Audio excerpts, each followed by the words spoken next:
Bom, o funcionamento do circuito ele é bem simples. Eu estou utilizando aqui como fonte um transformador de 24 mais 24 volts, 5 amperes. Só que nesse circuito eu vou utilizar somente 24 volts. Aqui a gente tem uma ponte retificadora, porque esse transformador ele fornece uma corrente alternada e a gente não quer uma corrente alternada, a gente quer uma corrente contínua. A ponte retificadora é composta basicamente de 4 diodos.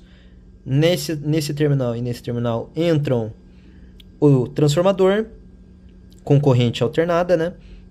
E nesses outros dois terminais saem corrente contínua, que é o que a gente vai utilizar aqui no circuito.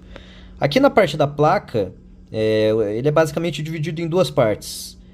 Essa parte aqui de baixo é o circuito da bobina em si, e aqui em cima é a parte que é responsável pela música que a bobina toca. O circuito da bobina, a gente basicamente associa dois capacitores em série aqui, aliado ao MOSFET, que também está conectado ali. Nessa carga e descarga, a gente gera uma frequência, certo?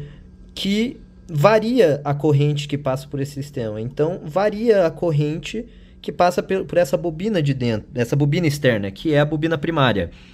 Variando a corrente da bobina primária, a gente induz uma corrente na bobina secundária, que é o que gera os raios, os sparks, aqui na ponta.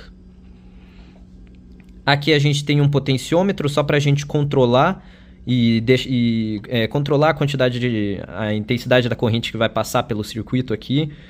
A gente geralmente, quando ele liga já aqui, quando é a corrente suficiente para começar a emitir raios, a gente já deixa ele aqui para não deixar exceder, não correr o perigo de queimar os MOSFETs, mesmo eles estando em dissipadores, eles esquentam bastante.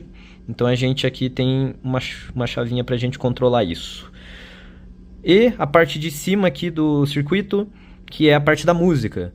A gente utiliza um cabo P2, que basicamente a gente vai pegar a frequência que o computador, o celular ou qualquer dispositivo que tenha essa entrada e que emita som iria mandar, né, para um fone de ouvido ou enfim.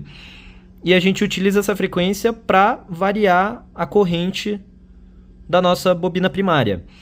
O que a gente faz aqui é que a gente desvia o polo positivo da nossa fonte, que inicialmente estaria ligado aqui apenas no circuito da bobina, a gente desvia ele e liga ele primariamente no circuito da música, que aqui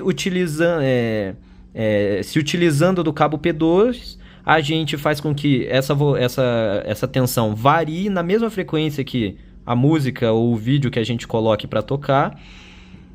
E então a saída desse circuito de cima é a entrada do circuito de baixo. Então a gente aproveita essa frequência já no circuito da bobina. E é assim que ele toca a música.